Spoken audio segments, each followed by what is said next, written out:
Dog webinar. Sorry, I'm trying to do some things in parallel here. I've started our recording. People will be able to watch the recording. You'll be sent the link once that's available because they will cover a lot of ground here and it's hard to make notes on everything. But anyway, thank you for joining us today. And we have open to chat. I want you to hold your questions. Actually, go ahead and type them into the chat. Please mute instead of doing your questions live. Do type them into the chat box, and everyone please mute so we kill any of that background noise. Let's see, let's go ahead and get started on this. Dave, thank you so much for joining us once again for another webinar. We appreciate that. And I'm going to turn it over to you. Great. Well, thank you, Hank. I appreciate it. And I'll try to make this a great seminar. No promises. We'll do the best we can.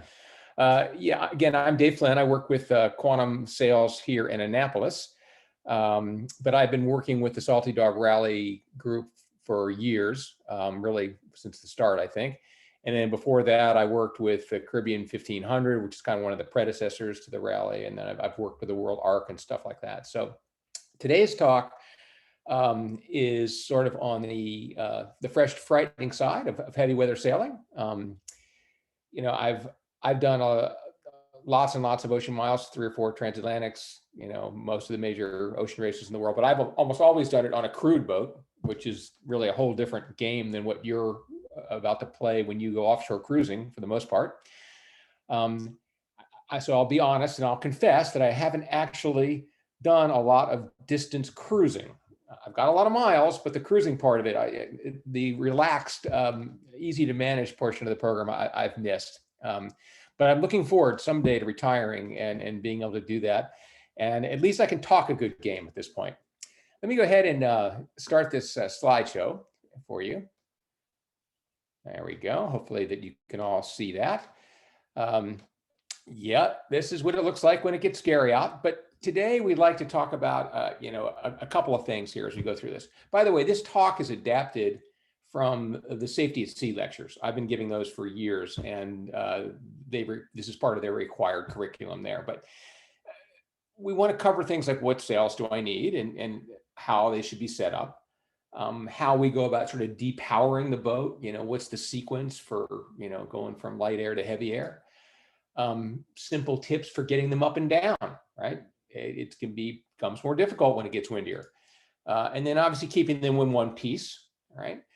So this is sort of the equipment side of the talk, you know, what tools do you need? But then we also want to talk a little bit about actual heavier strategy and tactics, like how do you approach, you know, the fact that you're getting into some big breeze, and then what are the nuts and bolts of things that you might be able to do when you find yourself there.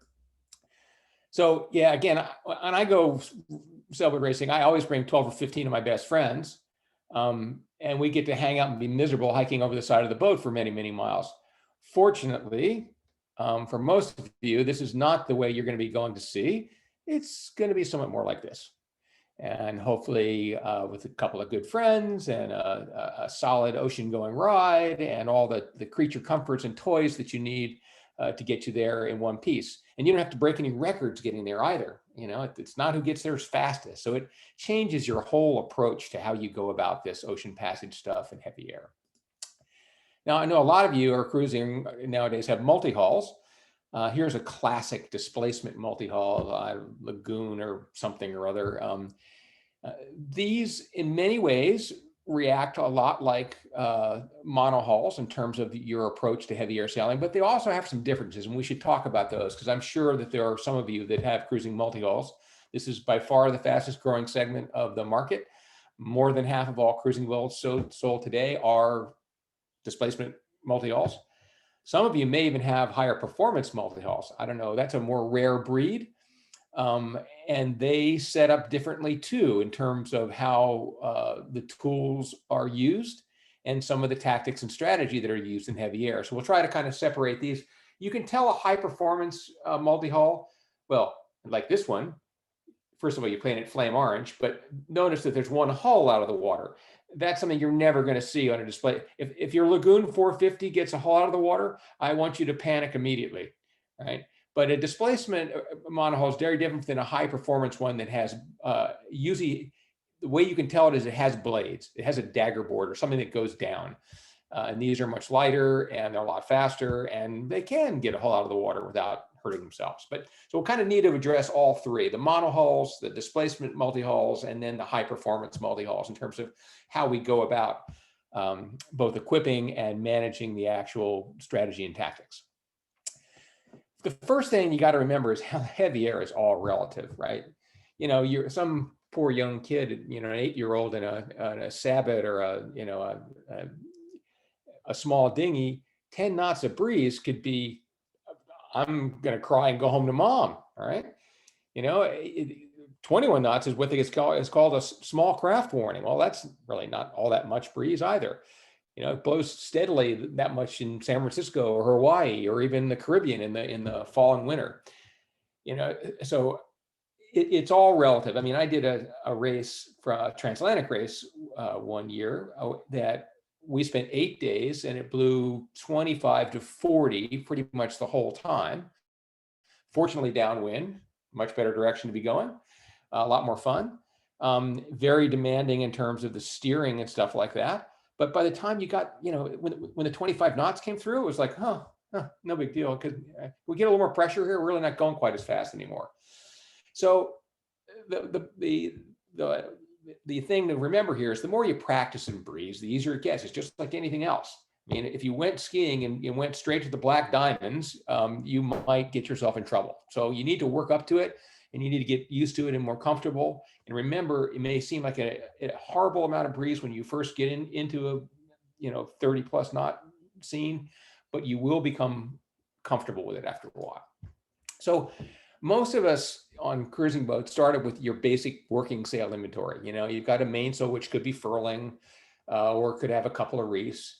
You're going to have some kind of mid-sized or all-purpose Genoa, typically, though newer boats are probably going to lose the Genoa and go to some sort of non-overlapping jib, which is a nice trend, actually. But we need to add some sails as we prepare to sail in more breeze. We need to have some sort of smaller, heavier working jib, usually defined as something with a smaller luff perpendicular, 85 or 90% overlap, you know, as opposed to a 130 or 140 or 150. But that's going to vary with boat a little bit. But we need something smaller and heavier, basically. The exception to this rule are these displacement catamarans. They, first of all, start with a pretty small headsail to begin with. And they have, because they have just netting up there between the hulls, there's very little ways to mount a second sail other than by physically swapping one out on a roller furling system, which, as you know, I think we all know, is not an easy thing to do necessarily. But so they tend to actually set up differently, and they tend to just furl the primary working headsail completely and go to some sort of deep reefed main setup. But if I had a normal monohull or even a high performance multi-hull, I would have some sort of small working jib. And I'd also probably have either a storm jib or some kind of small staysail when it got really hairball. I might have a storm trysail as well. So we'll take a look at sort of all of these sails and what, you know, how big they are and what their sizes and setups are and things like that. But in moderate air, I'm going to have a setup that looks like this. And in heavy air, I got to have something that looks a little more like that. And I got to think about how I'm going to set this all up and get from here to there. And one of the problems that cruising boats face when they try to put a smaller sail on a boat is the fact that there's just no place to sheet them. The manufacturer was worried more probably about how nice the interior looked and how much space was in the refrigerator and, you know, how much storage space there was, as opposed to setting up a heavy air sail. So a lot of times a stock cruising boat will have no way to even sheet a smaller sail. This you're looking at here as a Passport something or other, 545, I think. This is a proper setup because you notice it's got tracks that go all the way forward, right? And so you can sheet a smaller sail to it. In this case, it's even better. It's got this inboard track, and you see the small sail actually sheets between the shrouds for going upwind. But when you're reaching or off the wind, then you've got a separate track on the outboard rail. Now, you don't need to have a track all the way up here. Just having a pad eye with a block and a provision for a reaching lead is a nice setup for a smaller sail. But as you go to invest in a smaller sail, these are the things you got to think through. How big does it need to be, and where am I going to put it? In terms of sizing, racing rules actually give us some pretty good guidance. This is what is referred to as an Offshore Racing Council number 4. It's required sail typically when you go do a Bermuda race or a Fastnet or something. And it's a sail that can't exceed 13.5% of I squared. And you can see it's reduced on the hoist. It's quite short there, and it's relatively small on the overlap, no overlap, and kind of hollowed out in the middle of the sail. And I, by the way, is the height of the triangle from where the headstay attaches down to the intersection of the hull and deck. And so you can do the math to sort of calculate what an appropriate size sail. But this is a good rule of thumb for sizing that smaller jib. Just follow the rules that have been developed by the pros. A storm jib is smaller yet. A storm jib, you're talking 5% of I squared. It's teensy tiny. It's a very much a specialty sail. And it's a weird little beast too. Typically it sheets, the clew's fairly high in the air, so it has to sheet somewhere to a block around the midships. The tack is usually set up on some kind of pennant. And this is a racing boat here, so you notice there's nothing in the way, like a roller furling system or any of that gobbledygook. So you'd think that, I could buy a storm jib off the shelf. Probably not. The geometry is going to be very specific to your boat, and you're going to have to work with the sailmaker to figure out how to get the thing to fit. So if you compared a storm jib and this heavy jib we wanted to add to as insurance policies, you can see what the size would be if you laid them one on top of the other. The difference between 13.5% of I squared and 5% of I squared. It's a big jump. The real question, of course, the question of the hour is, how are we going to do it when the seas look like this? And that's the thing that's hardest. Heavy air sailing is no problem if you have the right tools. It's kind of like bad weather. If you have the right clothes, it all works out okay. I stay warm and I'm dry. But if you don't have the right stuff, or in this case, you don't know how to deploy that stuff, haven't figured that out in advance, your time is going to be much more difficult and you're going to struggle in this kind of condition. It's got to be easy. Right? So us racing sailors, we just get, 8 or 10 of our best friends and we want to change sails. So we just kind of all go up in the bow and, we can change a sail with waves breaking over the boat and stuff like that. You as cruising sailors are not going to want to do this. So you've got to find easier ways to go about your problem. In the old days, we used to use hanks. They actually used to help a little bit because at least the sail was attached to the boat when it came down and wasn't blowing all over the place. When you take a sail down off a furling system, it's basically attached at the head and the tack, and that's it. And it will want to blow over the side of the boat in a heartbeat. You can do it if you get enough people and you bear off to a broad reach where the sail's under control and you have less apparent wind, and you can oversheet it and drop it straight down to the deck. You can change a roller furling sail, but it's not fun. It's not easy. And you better have a couple of 3 strong, healthy people to do that change.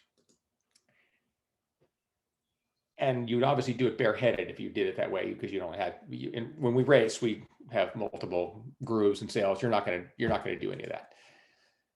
A better approach to the problem for more serious offshore sailing is to have some kind of secondary inner forestay. This is how the big boys do it. And here is some kind of a very nice super yacht with their second, smaller, non-overlapping working jib on a separate inner forestay, hydraulic furling. They've got their big sail on the outside, their little sail on the inside. Now, this causes a little bit of problem. I mean, tacking the big sail becomes more difficult, right? You actually have to roll the thing up before you tack. But in offshore mode, you're not doing that much tacking. And so the ability to quickly deploy a small heavy sail far outweighs the need to be able to short tack the beach or something like that. So a separate forestay with a full-on furling system, especially on a bigger boat, is not a bad way to go. And here is a modern, what is called a solent rig. And this is sort of another approach to the problem. Again, it's a separate stay, but the stay is now almost all the way out on the stem. So here the big sail is on the outer stay and the little sail is on the inner stay. And the little sail does all the upwind stuff and the big sail does all the reaching work. So there's lots of ways to skin this cat. In the old days, we used to, and we still do sometimes, have a removable inner forestay that's literally a wire with a fitting on the end of it. It lives back in a sort of curved truss at the mast or at the shrouds when you're not using it. When you're going to go offshore or you're going to think you're going to need a small sail, you hook the thing up and they either have a big lever to get tension on it or a wheel, or there's various ways.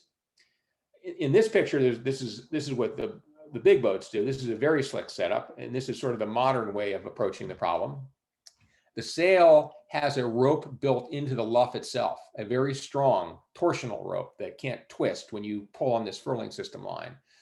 It actually goes into a lock at the top of the mast to take the compression off the mast. And then at the bottom, there's a big, huge strap that goes down to a hydraulic ram in the bowels of the boat that tensions this.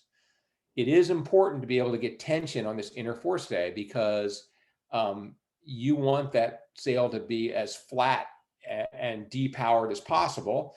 And when that stay sags, it creates power and makes the sail full just when you want it to be flat. So some kind of inner forestay setup is a good thing to look at, except for that multi-hull displacement mode boat.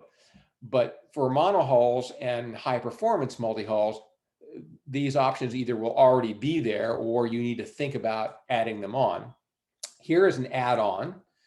This is a Beneteau 473, classic off-the-shelf cruising boat. Came, of course, stock with a 140% Genoa and an in-mast furling mainsail and nothing else. Before this owner went offshore, he had this second headstay installed, and you can see he had to kind of juggle it around his anchor locker and his forward hatch and stuff like that. But he ended up with a nice second sail that he could be easily deployed. And the year he went down with the Salty Dogs to down to the Caribbean, it blew like crazy. And he had the right setup, and he was able to go straight where everybody else went to Bermuda and then south. This is Dave Armitage's boat, that actually a sailmaker guy, and he got there a week before everybody else did. So, but he had the right tools for the job. If you don't have some secondary way of hooking up a second sail quickly, what you probably are going to resort to doing is taking this heavier sail and putting it on before you leave, right? Just sacrificing the fact that, look, I'm not going to have my big, moderate AR sail. I just, because I can't change it easily. I'm just going to step down to my heavy air jib as quickly as I can. And that's another safer approach to the problem. I still believe that having a second sail is a good idea, not just because we sell them, but because it's an insurance policy. I can't tell you how many offshore passages have been ended by torn and ripped sails that you can't fix in the middle of nowhere. And so having a second backup sail, even if it's smaller and not perfect, is a really nice thing to have to make sure that you get there. So some of you may have a classic cutter rig where you have an inner forestay, but it's set quite far aft. Usually on a classic cutter, that stay is about halfway back to the mast. That usually makes the staysail very small. A boat like a Hylas 56 or something, the staysail is tiny, useless as a upwind sail by itself unless it's blowing 30 plus, but makes a great storm jib. So you may not need the storm jib, but you still may be short of a heavier proper sail. Of course, we could roll it, right? We've got furling systems. Why not just roll the darn thing? And you can. And certainly most modern sails should be, if they're using a furling system, designed to do this. They should be made out of heavier material. The corner patch structure should be bigger. They should have some sort of buildup in the luff so you could get some luff tension on it, you know, foam or rope or whatever is your favorite flavor. But this is really not ideal as a long-term solution. I mean, you'd much prefer to have the right size sail for the job for a lot of reasons. One is just not ruining your your good moderate air sail. The other is the fact that sail shape does deteriorate when you partially furl. We can make a sail that's the appropriate structure, strong enough to not, you know, come apart. But we can't take an airfoil and chop the front third of it off and say, hey, that's a good sail or a good airplane wing. And so you lose upwind performance very quickly when you start to partially roll a sail versus having a sail that's really designed to be that size. For reaching around, you know, shape's not that important. So, you know, this is certainly an alternative for the, you know, the quick and dirty, the immediate part. And you should have this card in your arsenal for sure. Everybody wants to not put an interforce day in because they're a lot of trouble. and so one of the inventions that's come out along in the last couple of years is the ATN storm jib. ATN is a French character, lives in Florida now, great guy, makes the best spinnaker sock in the universe, really good stuff. And he's also developed this gale sail, as he calls it, and it's basically a sleeve that fits over your furled or existing headstay. Okay, you know, you pull the jib sheets down all the way to the bow, right? So they're out of the way because they can't be there, and then you pull the sail up with either a zipper or like almost like hooks or hanks that go around your sail. You can see it in the left-hand picture there. It still requires you, by the way, to go up in the bow and do all this in probably less than ideal conditions. On this beautiful 12-knot day here in the Chesapeake Bay, it was quite easy to get the sail up. But you actually waited till it was blowing 30 when you needed it, this would be quite the mission. It also there is a lot of chafe and wear. I mean, you can see the thing is going to ride on your sunbrella cover of your primary, you know, roller furling Genoa. It will never be the same when you get it off. So while this could possibly be an option, I don't think it's a great option, unfortunately. Buy the spinnaker sock, but maybe not the gale sail. So as you get serious and you take a look at people who are doing this in a hardcore fashion, in particular, like you look at the guys who are doing it shorthanded, you know, all those, you know, crazy Frenchmen who are, you know, sailing around the world single-handedly and stuff like that. This is how they end up getting set up. If you look at any of those Orma 60s or what are the around the world boats, they have typically 3 headstays, and they go from a big sail to a medium sail to a little sail, all on furling systems, so you don't have to get out of the cockpit, and everything's there to touch your fingers, sacrificing some of the tacking ability and things like that.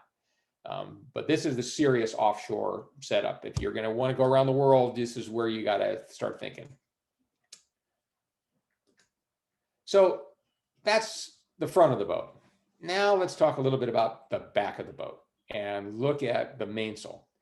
Now, if you have in-mast furling or in-boom furling, your reefing is pretty much unlimited. We'll talk about it a little bit more later, but you've got, I mean, the reefing portion of the program is no problem. It's when you have a conventional main with battens that you got to think a little bit about your reefing capability, both how to do it, where they should be, that kind of thing. And for whatever reason, reefs have been spaced at increments of 10 to 12.5% of the luff length since time immemorial. And so if you had 3 reefs in a main like this one we're looking at here, they'd be at, you know, 12%, 24, 25%, and then maybe 36 or 40% for the deep reef.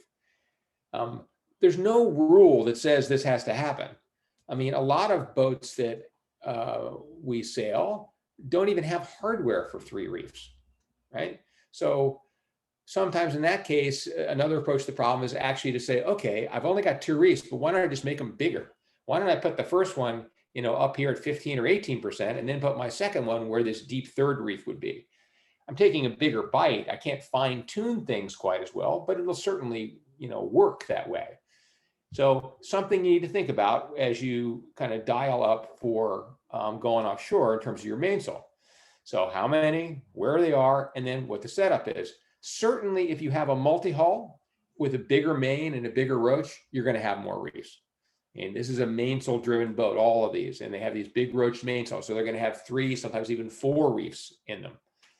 Whereas you have more conventional monohulls with skinny little mains, and you might be able to get away with 2. So that's something to sort of sort through with your sailmaker on the front end. The other thing, of course, is how they're set up. I mean, you need to be able to reef quickly, easily, repeatedly. This is something that should be practiced. You shouldn't wait till it's blowing hard to give this a go. Everything should have marks on it. So when it's 3 o'clock in the morning and you can't see anything, you can do it reliably.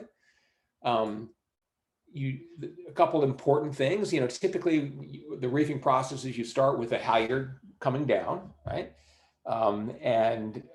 The main sheet ease probably a little bit, so it makes it easy to work on things. You secure the new reef tack, and in this photo, this is the simplest, crudest way of doing this. This is a hook and a ring that go over each other. But what's nice about this is not only it's simple, but more importantly, look at the angle of the loading. So this is pulling not just down, but it's pulling down and forward. And that's really important because I'm going to try to stretch the foot of this sail flat. And I try to pull the clew away, and I want the sail to be bored flat on the bottom. Right? That's the critical issue of being reefed. And so I want, if I don't have a forward component, I can't pull hard and flatten the sail out. And you can tell if you don't have enough forward pull just by looking at the tension on the slides immediately above the reef. There really shouldn't be any. They should be basically unloaded. If they're under a lot of load, then there's not enough forward component to what's going on. And that's often the case when you have single line reefing. Single line reefing is another favorite of the manufacturer because it's one less line lead aft, or it's a simpler setup. The problem is it's difficult to get this forward component. You can see here there's a lot of down, but there's not a lot of forward. And so if you're going to have single line reefing, it really needs to come up through a block on the sail and then back to the mast where it's dead ended so that it can have some forward component to the whole thing.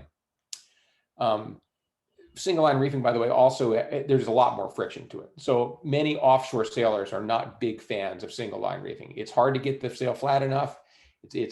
You can struggle to put the reef in because there's a lot of friction.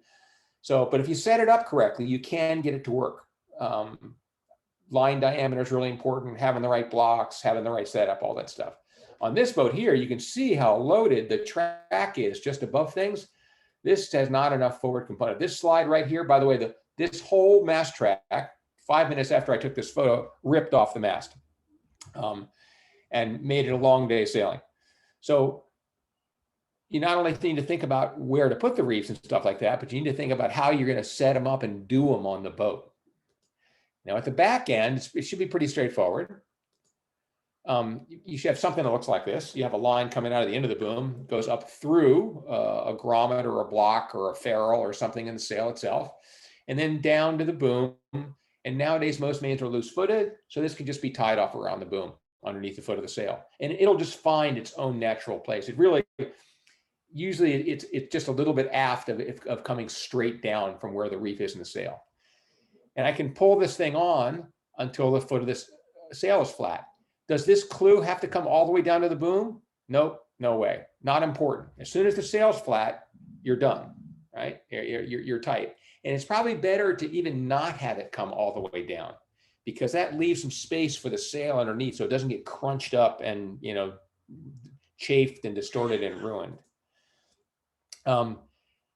If you got your 8 friends along, you can bother to tie all that stuff up in the middle, but really you're reefed once the tack and the clew are secured. I mean, all that stuff in the middle is window dressing, and most of us are going to have lazy jacks or some sort of sail pack or something that's going to take care of this excess sail. By the way, even these Volvo guys nowadays, they use lazy jacks. They set those up so this doesn't even go on nowadays. But you want to make sure that the clew and the tack are secured and the sail is pulled flat. And if you are tying up the sail, don't tie these ties across the middle tightly. They're not designed to take the load. and quite likely you'll forget one of them and you'll shake the reef out and you'll tear the sail.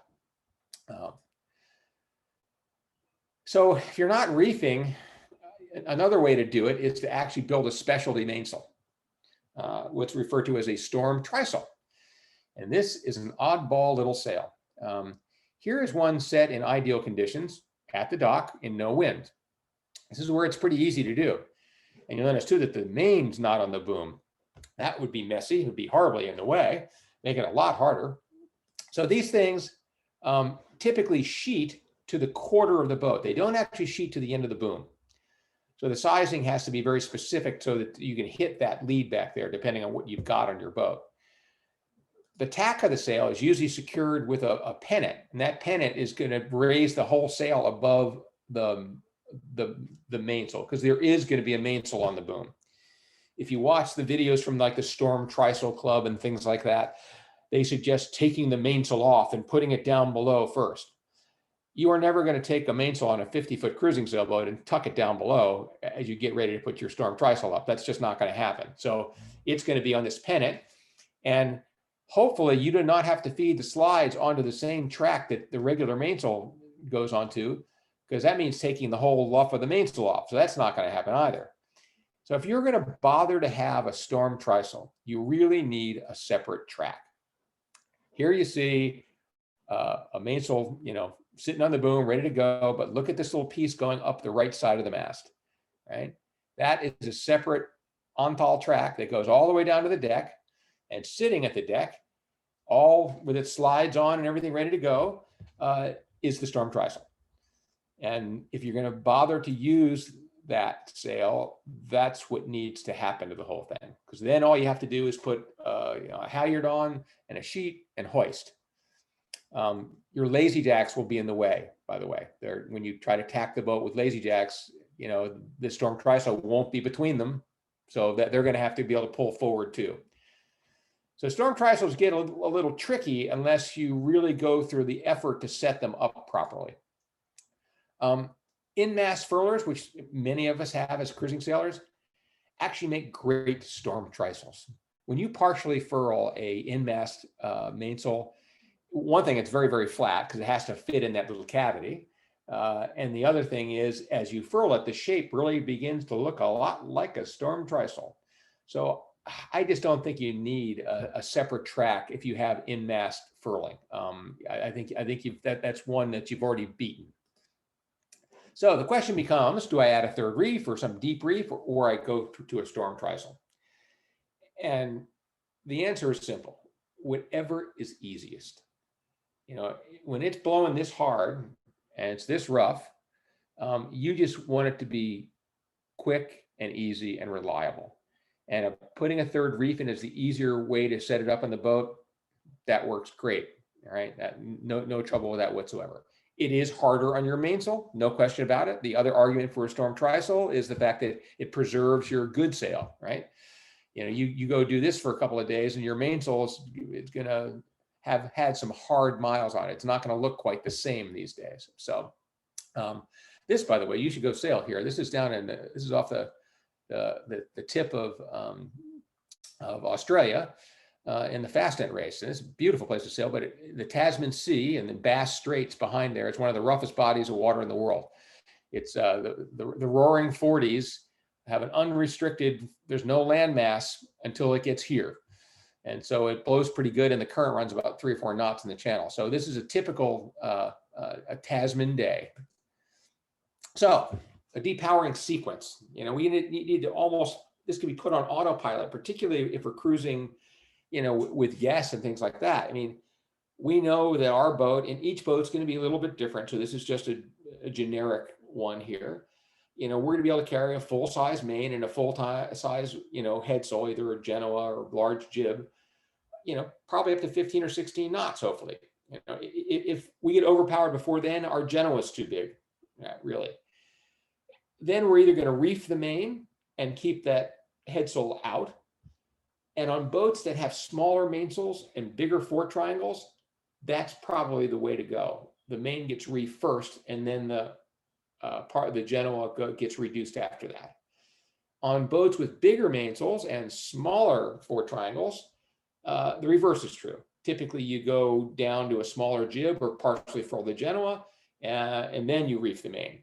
And then you reef the main some more, and then you reef the main some more. And then if you add a storm trysail, that's when you put it up along with your storm jib. So as you get to know your boat, developing this sort of plan of attack, like, okay, when this, I put a reef in when it hits 15 knots or whatever it is, will just make this more automatic, particularly sailing at night when things are just much harder to get a sense of what's going on. So last but not least, on our tool section of the inventory here, before we get into tactics and strategy, we got to keep them in one piece. If they blow up, but then we're going to have a problem. So chafe and wear is the enemy. Favorite place to break through a sail is the spreader on a headsail. If the foot's lower, you might have problems with the stanchion, or maybe more probably the forward pulpit. All that can be patched and protected against, and both on the sail and on the boat, and it should be looked at. If you have a conventional main with battens and don't have an in-mast or in-boom furling setup, batten pockets against the rig are going to be your favorite place to see damage. And they need to have specialized chafe on those pockets where they rub up against any of the rigging. This is usually a Spectra reinforced webbing is the classic way to do it. Battens have an amazing ability to come flying out of the sail when you least expect it. Particularly when you're flogging it. So if you have those Velcro stuff systems or whatever like that, that's inadequate, right? If you have those, sew the battens in. If you have a better batten system, the battens will actually be tied in, or there would be some sort of plug system that it's a positive way. I always carry one spare batten, carry the longest one. You can fit it in the boom usually, and it just sits there. And so if you do eject one, you can, cut one down and put it on in. Minimize flogging. When a sail's flogging, it's just imagine dollar bills flying off the back of your sail. It's aging it rapidly. And so you never want, like simple things, like you don't want a motor with your mainsail up flogging. That's a terrible habit, right? It's going to just put countless hours on your sail. But obviously when you're putting a reef in or things like that, there's going to be some flogging. Try to keep it to a minimum. Again, that's when a fast, simple system for putting a reef in really makes a big difference. And finally, watch what you're pulling on.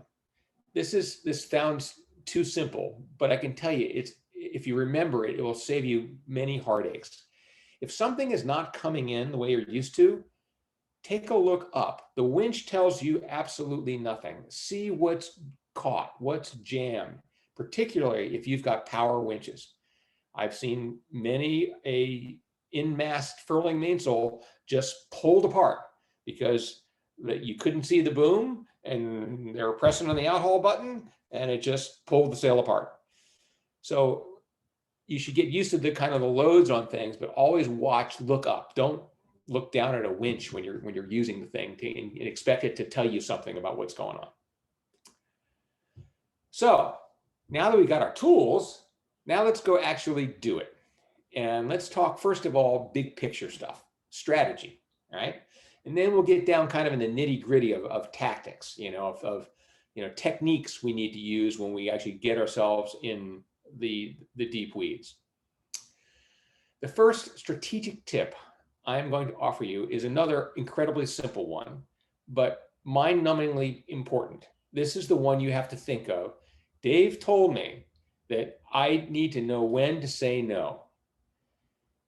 I can't tell you how many cruising sailors have gotten themselves in trouble, and racing sailors, going out in conditions that were going to be inappropriate, right?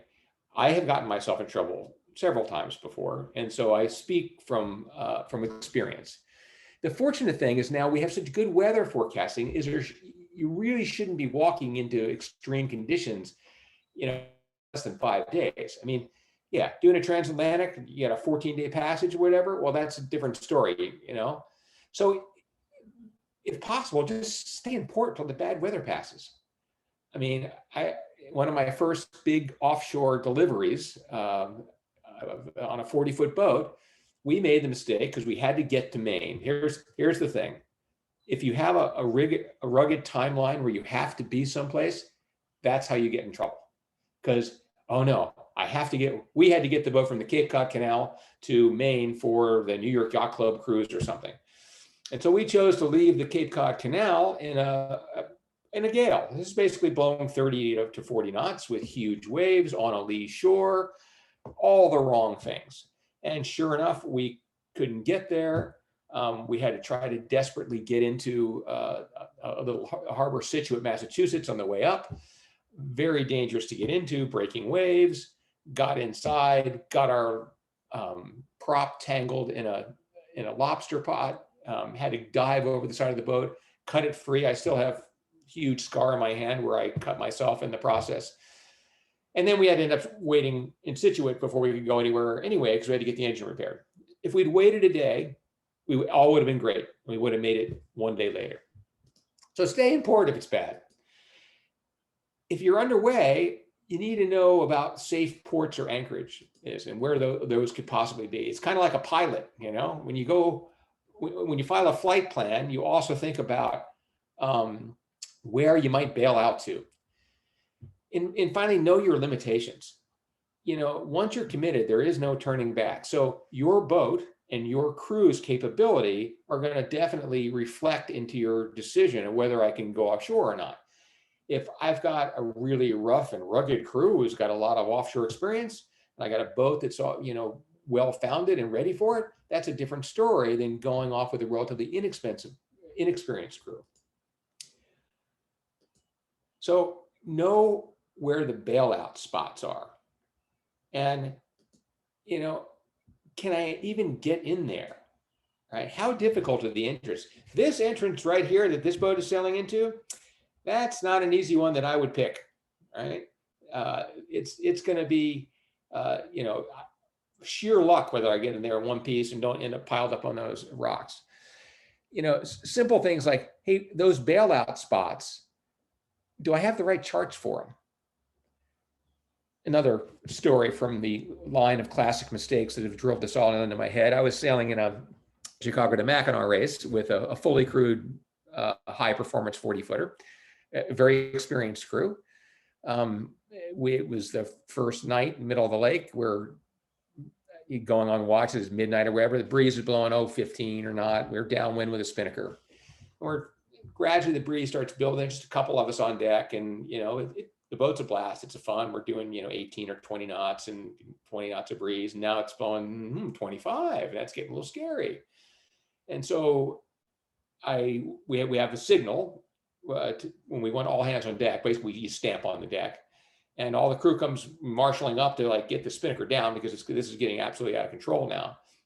One of our crew, our navigator actually, comes up, and he's got his life jacket and full harness on, and he goes to his station in the back of the boat where he has all his computer tablets and all that stuff there. And while he's hooking in, I jerk the boat to try to keep it on its feet underneath the spinnaker, and he flies out through the lifelines. You could not have jumped through the lifelines if you tried, but he went over the side. Pitch black, we're doing 25 knots with a spinnaker. And so we spent the next hour getting the spinnaker down and getting back to him, which was a feat unto itself. He had been in the water for an hour and 2 minutes. He was freezing cold because this is the Great Lakes. It never gets warm. So we're going to motor immediately to the nearest port, except we had electronic charts, and we hadn't bought the module that had the electronic charts for that side of the Lake Michigan. So we had no idea how to get in. So sometimes it's the simple things that cause disasters. So think ahead. Where might I bail? And definitely be concerned about a lee shore. This boat come crashing in here. This is clearly a lee shore. I can come into a weather shore in a lot of breeze with a high degree of safety, right? I'm not going to get washed up on the beach, but a lee shore, those are the ones I want to avoid. So I'm looking for a bailout spot that I can approach upwind, not downwind. And then of course, how seaworthy is the boat? How fast can I travel under power? I mean, a lot of times before these big weather systems come through, it's actually flat calm. And so sometimes the ability to run under power is a pretty useful tool. And knowing what my range is and how fast I can do it it factors into my decision of can I make it or should I bail out. So these are some things to think about as you sort of prepare for the worst and hope for the best. Strategic tip number 2, it's all about the team. So the key in heavy air sailing is our helms people, right? Helms people, that pool is really what determines whether you can survive for long term in a lot of breeze. If you've got a great group of helmsmen, if everybody can on the boat can steer, you're in good shape. That last transatlantic I did, we sailed with 12 on a 66-foot boat, 12 good helmspeople, 4 had done round the world races. All of us had multiple, distance and passageway. I was the 5th or 6th helmsman person, I think, in our ranking. So when I went down below, I was totally comfortable. I was in good hands. I could sleep, right? So as you think about putting your crew together for offshore situations, you gotta have emphasis on who can steer. Ideally everyone can steer, but at least let your inexperienced crew steer during the day when visibility is good so that, hey, they can get some experience this whole thing. Save your best helmsman for the night when the visibility is lousy, you got no depth perception, it's hard to keep the boat going in a straight line. It's those hours between midnight and 4 a.m. when the first light starts to break, and that's when you got to think about having the best people on the program. Strategic tip number 3: panic early and avoid the rush. So make sure you've got a list of stuff that needs to get done before you really get yourself in breeze. Whoops, let me go backwards. I'm gonna try that again. So obviously your jack line should be rigged before you leave the dock. I'm not a real fan of a lot of extra cockpit canvas and dodgers. I know it makes the sailing more comfortable. You got this enclosure or whatever. In big breeze, they are a liability. They are just going to get you blown all over the map, basically. So you're almost better, I hate to tell you this, but taking all that stuff down. The only thing that's worthwhile is actually a dodger over the hatchway so the water doesn't come pouring down inside the boat. But a full enclosure, there's just too much surface area in there because it's another sail that you've got up. So hatches obviously need to be secured. They don't leak. Hopefully you don't have to tape them. That's your hatches work. Obviously, your reefs are all set up. Everything is coiled neatly and secured. Any rigging you need to do to set up, inner forestays or heavier sails, make sure the hatch boards are actually in. Work hard to keep the boat dry. Make sure that when you go down below, that hatch gets closed right away. And again, Dodger will have a huge help there. Cockpit locker should be secure. So in case that you do, get turned on your side, nothing starts coming undone. You don't want water backing up into the boat, so a flap over the transom is not a bad idea. Below deck, all heck is going to break loose, and so if it's not bolted down, it is going to come loose. So all those books and knickknacks and stuff that make that nice, comfy, warm interior when you're sitting at anchor, get rid of them, right? And make sure that all this stuff that's gimbaled or has latches, it's really there.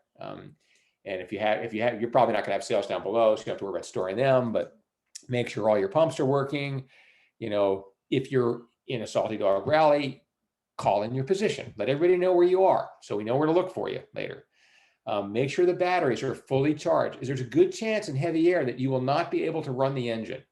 Right? If you're at high angles of heel in a monohull, you probably won't want to run the engine. It's too easy to run to get air locks in the whole system. So if you need ditch bag, this is also standard safety stuff.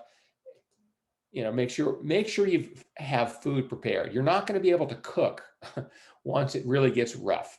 So get the thermos and the sandwiches put together. Anything that you can grab with your fingers and eat sitting down on the floor of the cabin is what you're thinking about here. Obviously, know where, if you've got rigging cutters and stuff, if you lose the mast, you're going to need those. But make sure that you have some way of sleeping in a bunk. Lee cloths are the most cruising bunk setup. Racing boats, we have gimbal tilting bunks that are actually lots easier to work on, stuff like that. As crew, think about this.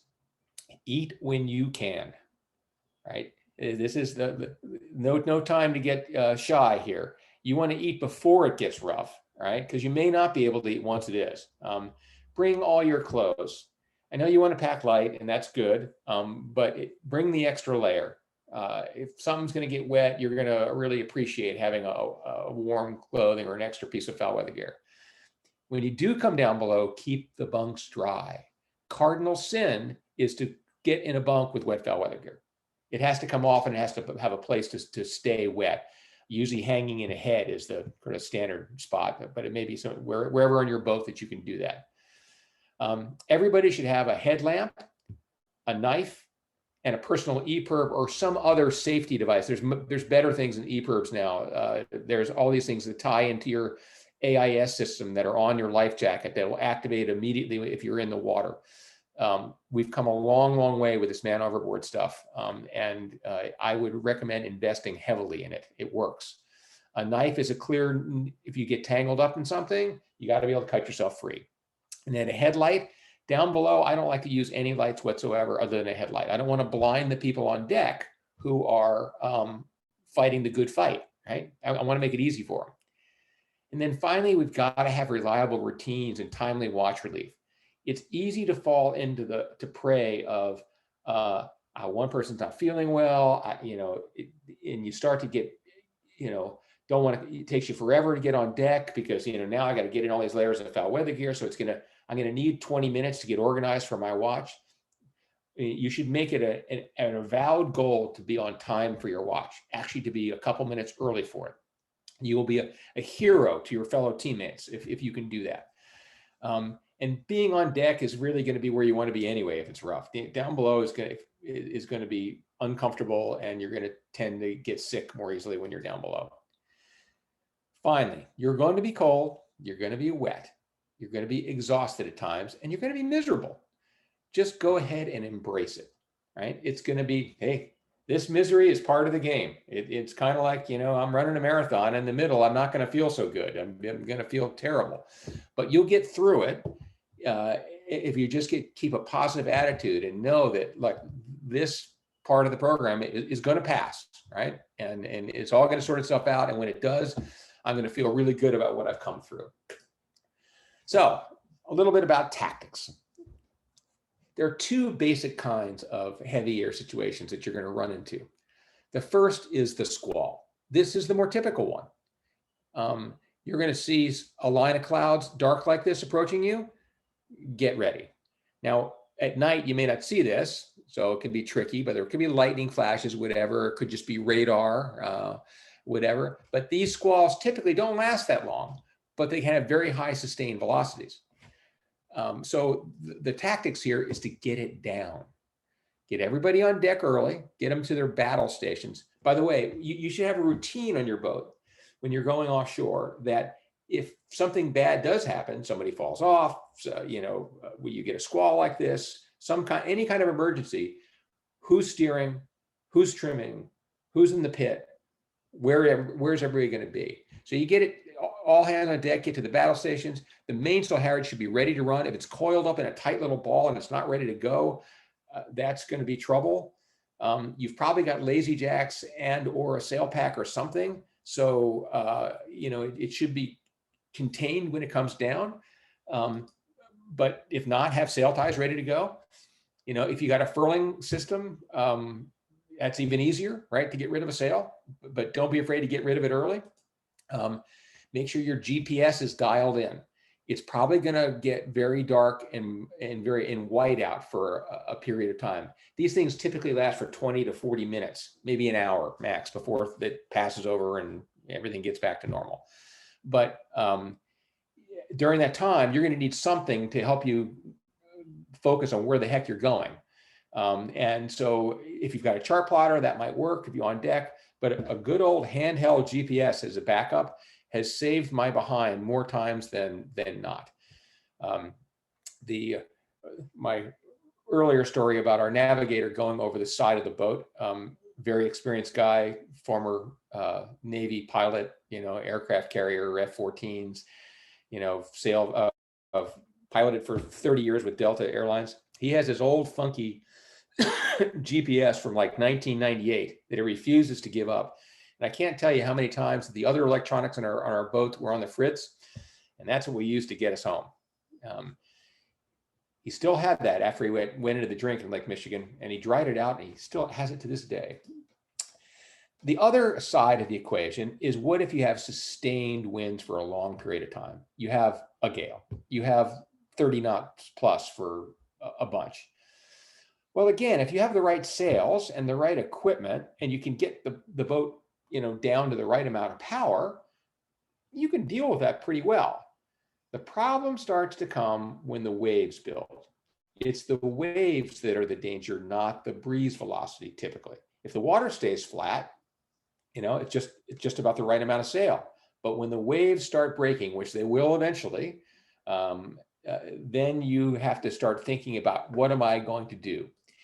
Because the last thing you want to do in big breaking waves is put the waves on the beam of the boat. That's where you get yourself in trouble. That's when the boat gets rolled, or it breaks over the top of the boat and starts, crushing the cabin top or doing something nasty like that. So we have to either work up the waves or down the waves. We can't go sideways to the waves. I don't care where we want to go ultimately. That goes out the window at this point. And we need to be able to either go up and over the waves. Certainly, if we were close to a lee shore or something like this, this is where the option we would have to choose. And here, if you probably, on most boats, maybe not catamarans, but on monohulls, having two sails here is a good thing. That's what helps you go upwind. I mean, two small sails, but the goal here is to kind of work our way. You can't go hard on the wind, and you don't really want to go hard on the wind. You want to get yourself kind of at a close reaching angle. And then as the wave starts approaching you, you work up the face of the wave. And as the wave just starts to pass you, now you steer down over the top of the wave to slide down on the other side. And so I kind of work my way through the patches. If I have no speed at all, then I'm in danger, right? Then I can't do any steering to even go up the face of the wave, and it may just break on me. So I need to have some speed, even if I'm in this sort of survival mode. So the problem with doing this, of course, is it's tiring. I've got to have a helmsman who can sit there and for hours on end steer into this, big set of waves. So there's a technique called fore-reaching, which allows us really to get some rest. It basically requires you take your reefed main or rolled up, partially furled main, or your storm trysail, and you sheet it close to the center line and lock the helm amidships. And then adjust the helm so the boat sails up into the wind. It'll start to stall, and then it'll bear off and start sailing again. So you kind of go up and back, and you're somewhere between like 60 and 90 degrees. You don't want to get even to 90 if you can. And you're maybe going probably not 7 knots unless it's a pretty big boat, but you're going at least 3 or 4 knots. Not all boats will do that this well. Some modern boats that are lighter and have deeper, narrower keels don't fore-reach worth a darn. So that's may not work, but it's something you can try if you want to just slow the pace of the game down. And there's a boat fore-reaching with just a mainsail up. And there's the real deal. This is a fully crewed racing yacht in the middle of a Sydney Hobart race when it got very out of control, and the waves were so big that all they could do is hang on. And that's down to this mode of fore-reaching up into the waves. Catamarans have a nice ability to actually park. Same sort of setup, sheet the main hard, usually lower the traveler all the way down. If you've got a board up, they go about halfway up, and it'll kind of drift sideways, but the bow will stay up into the wind, and that's the key. If you keep the bow up, then you'll be relatively safe. It's not as good as actually sailing and having some pace on to steer over waves, but it's a good way of being able to get out of the worst of it and get some sleep and rest. And, motoring is probably not going to be a great option. You can do it on a catamaran more easily than you can on a monohull because they don't heel over. and you probably have twin engines.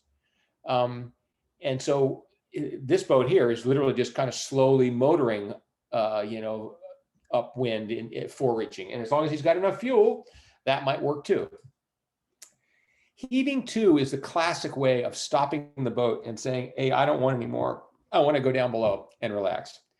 And it just involves basically tacking and not letting the jib go. So it gets on the wrong side and backwinds. And that pushes you down away from the wind. And then you trim the main hard enough to counterbalance that. So the boat bears off to a close reach, and then the main catches hold and it steers you back up into a almost close haul. So this works in some boats with long full keels. It doesn't work very well in modern boats, I find. And so the best time to heave to is in this situation, which is 5 knots of breeze when it's time for lunch. But you can try heaving to in your boat. It might work. You need a small non-overlapping jib, obviously. If you have a Genoa, this is not going to fly. You're going to ruin the Genoa in a heartbeat. So the tips for heaving to is make sure you got sea room to do it, because you are going sideways. Do it early because it gets harder and harder once it gets breezier. You're going to roll like a stuck pig, so you better have the interior nailed down. If they're furling sails, make sure they can't come unfurled by themselves. Everything's cleated, the sheets are cleated, all that stuff. And then obviously running rigging. The scariest thing in big breeze, you get a line over and have to start the engine, so you get wrapped around the prop. Never start the engine without looking over the side and making sure that the lines are clear. Otherwise, you're going to be out there with no sails and no engine, and you're going to be at the mercy of the gods. If you choose to go downwind, the traditional approach is basically to slow the boat down, right? Because you're going with the wind, you're flying, and you're steering down these big waves, you're surfing. In modern designs, we actually find that speed is your friend. It enables you to steer, right? You now can get yourself out of the worst spots of overtaking waves where they'll have less impact on you. And when we race, we just put the biggest sails up we can handle, and we go surfing off into the sunset. You're not going to do that. You're going to reduce sail to keep speed down to a dull roar, but you're still, speed is your friend. With a monohull for sure, and some multi-hulls, this is where having just a small jib is actually a good setup. Get rid of the main entirely, because that's all you'll need to steer down waves. You don't need to go upwind here, so you really don't need a mainsail per se. Dead downwind is probably not the best option, right? If you get dead downwind, especially like wing on wing, that's when you auger in. That's when you end up going straight into the wave in front of you, and that's what you're trying to avoid. Ideally, as you start riding down this wave and you get to the bottom of the tunnel, before you go into the hole, you want to now head up. So you're more sideways, not completely sideways, but more of an angle to the wave, just like a surfer would surf across the wave. And then the next one will pick you up and you'll bear off and go down it, and you'll repeat over and over and over again. So basically treating it like a surfboard as opposed to a boat. Dead downwind, not such a great idea. If you really need to slow it down, the traditional approach was always the drogue. Drag something behind you. And essentially this is ropes with, the modern drogues have little sets of little inflatable pieces that catch water, and you can have multiple ones of them, and you can set it up with varying amounts of drag. But when you set a drogue, a couple of things happen. One, it's an incredible amount of load on the boat, so this better be attached to something strong, right? Like winches preferably, and usually you want a bridle on the whole thing. I can see in this shot it's in a bridle. The drogue usually sits, at least the old style drogue used to sit 2 waves back. That was the rule of thumb. And now I've slowed the boat down. The danger with this approach again is the wave might break right over the boat. I don't see too many people using drogues anymore. This is more of a Adler Coles, heavy weather sailing sort of approach to the problem. There's a modern drogue. It's got the little things flared all over the whole deal. The other thing is you just take down everything and just do it with bare poles. The problem with this approach is no control. In a monohull, it's very difficult. You're just really at the mercy of things. In a multi-hull, it's actually possible. You've got enough windage and you got enough stability with the hulls where you can actually get the thing to go with bare poles. But this is a last resort sort of thing. Blowing 70 and you're going home. Well, actually, the real last resort is the sea anchor. A tool to be used when normal seamanship techniques are inadequate. This is deployed off the bow as opposed to the stern where the drogue is. And it basically is there to stop the boat if all hell breaks loose. If you're on a lee shore, if something's broken, like a rudder or a rig or something like that. So you try to, if you're being overwhelmed, you can hopefully get a little rest and put the boat back in one piece. And this is what it looks like. It's a big old thing that sets off the bow. It's heavy, it's highly loaded, it's tricky to set, but theoretically, this is how it would work. I've never used one except in a safety at sea demonstration. The real thing always to keep in mind is you got to be aware of the danger of a lee shore. If you go offshore a little further, you may get sick, you may be uncomfortable, but you're not going to lose your boat in all probability unless something like the keel falls off.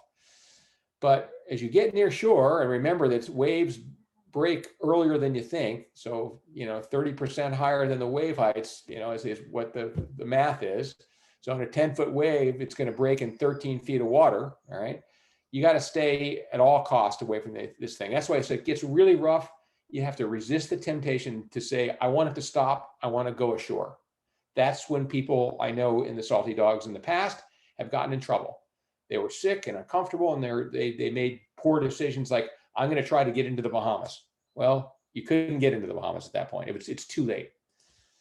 So last thoughts here. Heavy air can be fun. You can have a blast at it. If you get there with a well-prepared boat, you sail with the right people that you're comfortable with, that are experienced, that you've practiced a little bit when it's windy, so you understand how to put reefs in and change sails and do all that stuff. You have a positive attitude so that you're going to be cold, wet, and miserable. You're not worried about it. You'll start to enjoy it as opposed to fearing it. And once you've done it a couple times, it will become a lot more fun, and it'll be memorable for sure. So those are my thoughts on heavy air sailing.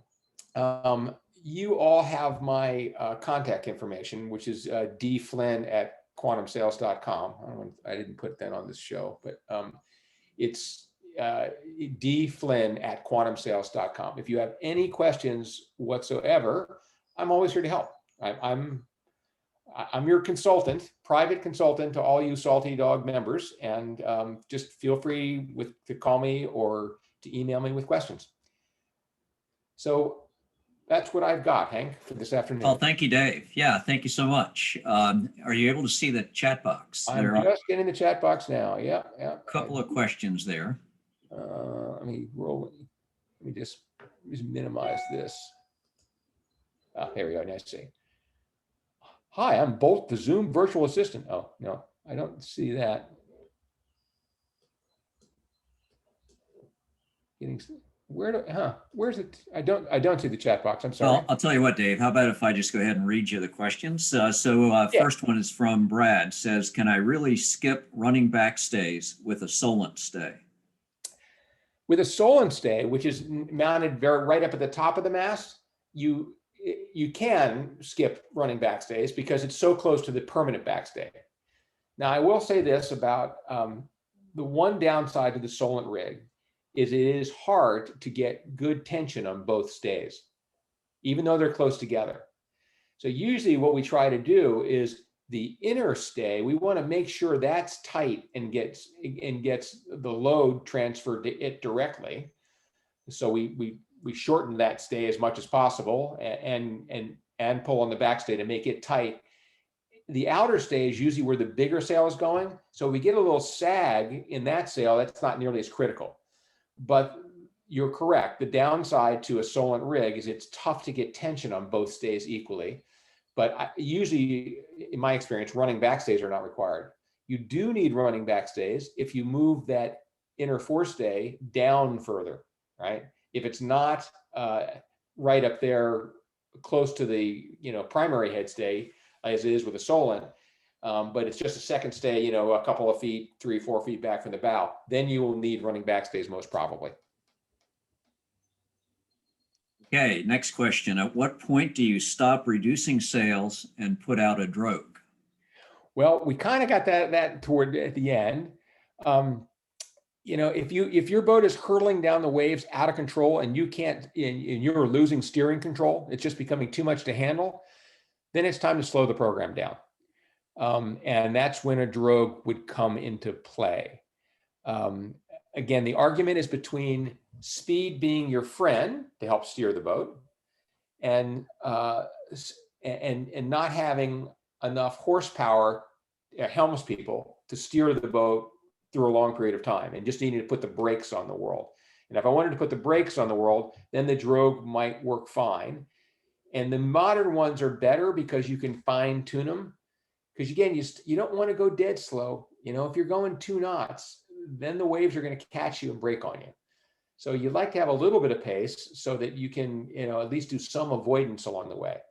So I would say the time for the drogue is when the steering becomes too much for you. It's just unmanageable. The next couple here are comments, which you may comment on or just say no comment. You accept the observation. Let's see. Staying in port until the bad weather passes seems to be the most difficult thing to master. I now refuse to sail if I have anything that even remotely feels like a schedule.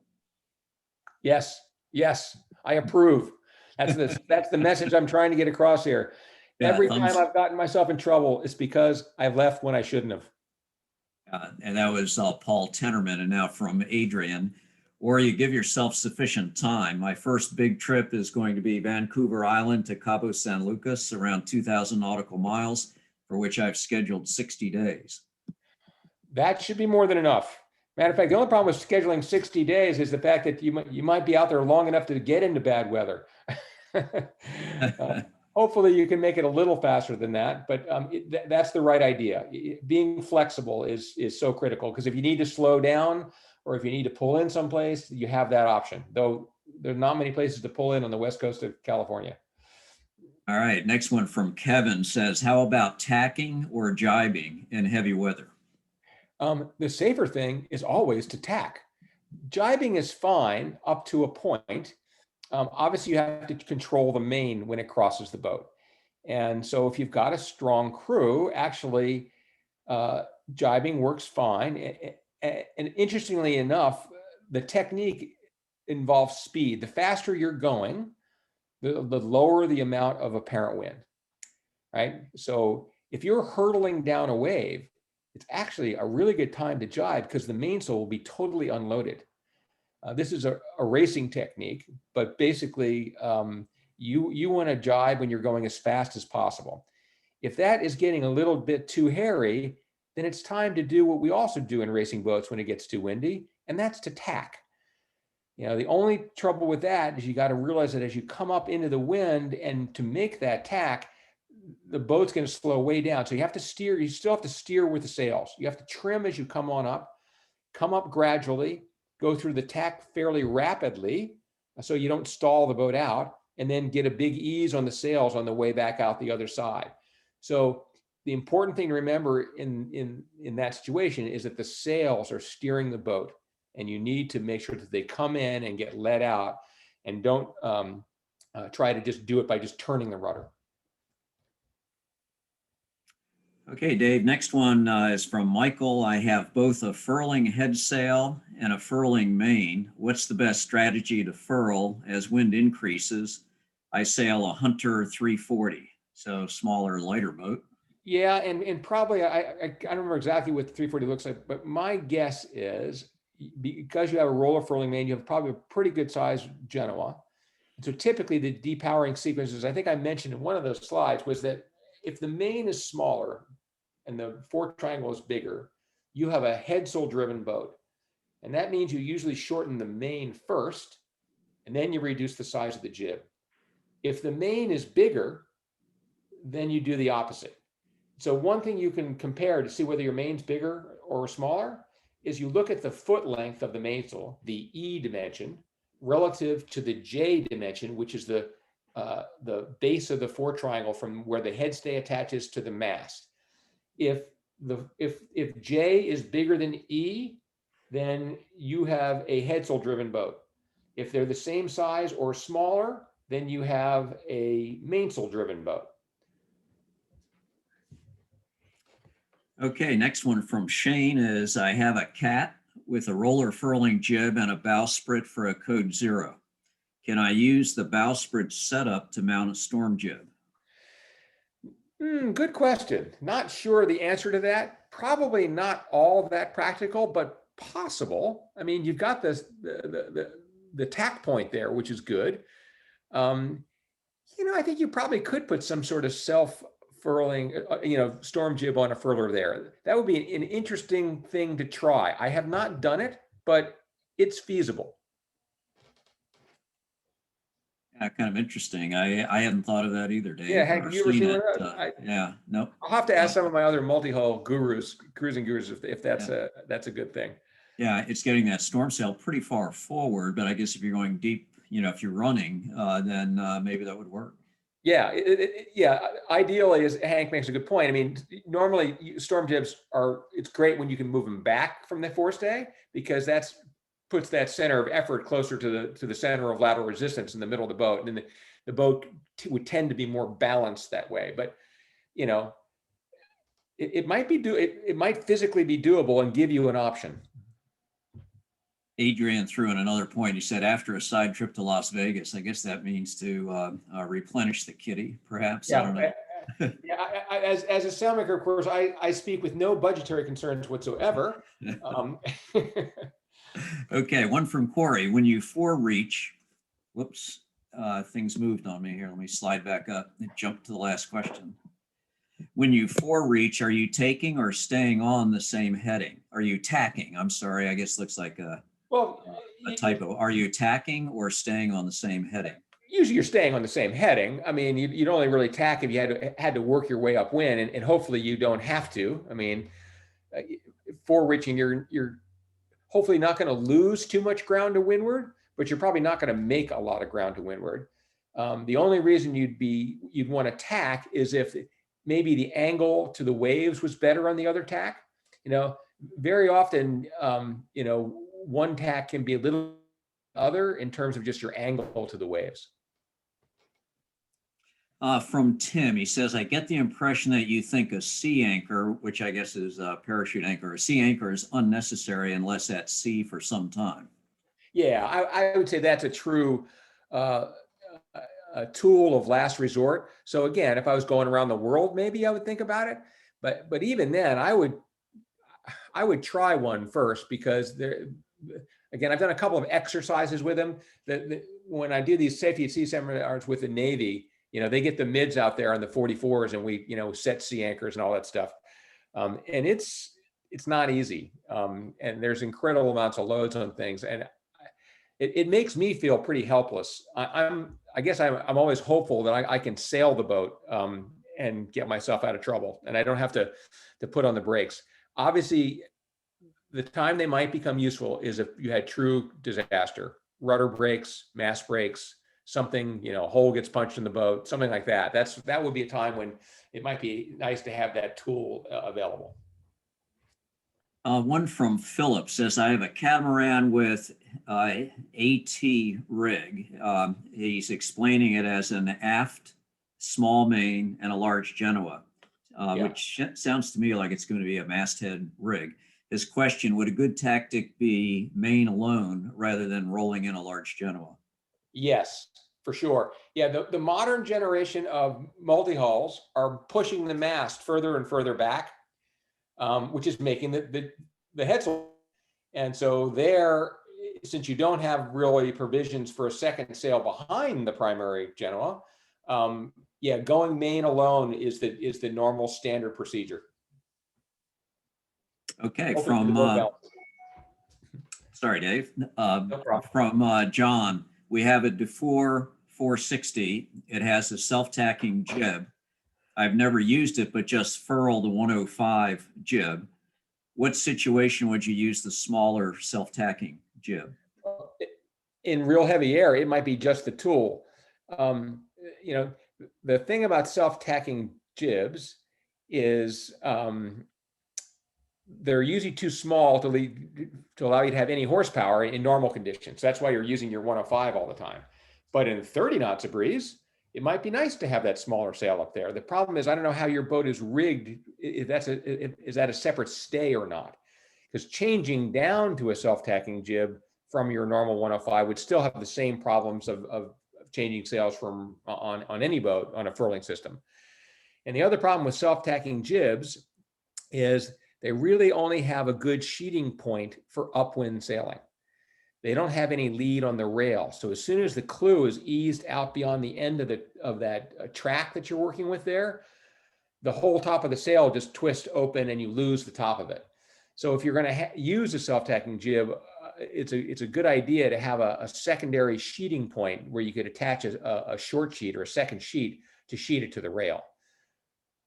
Well, John adds to this, he has only one stay. So I guess he's saying that he has a 105 jib or a self-tacking jib, and he can put up one or the other on the one stay. Yeah, I put up a 105. The self-tacking thing is a very limited deal. It's a great gadget for boat manufacturers because it does theoretically allow you to, just turn the boat and I'm tacking. But the problem is that you lose the sail sizing so quickly that the boats become just horribly underpowered in anything but pretty big breeze.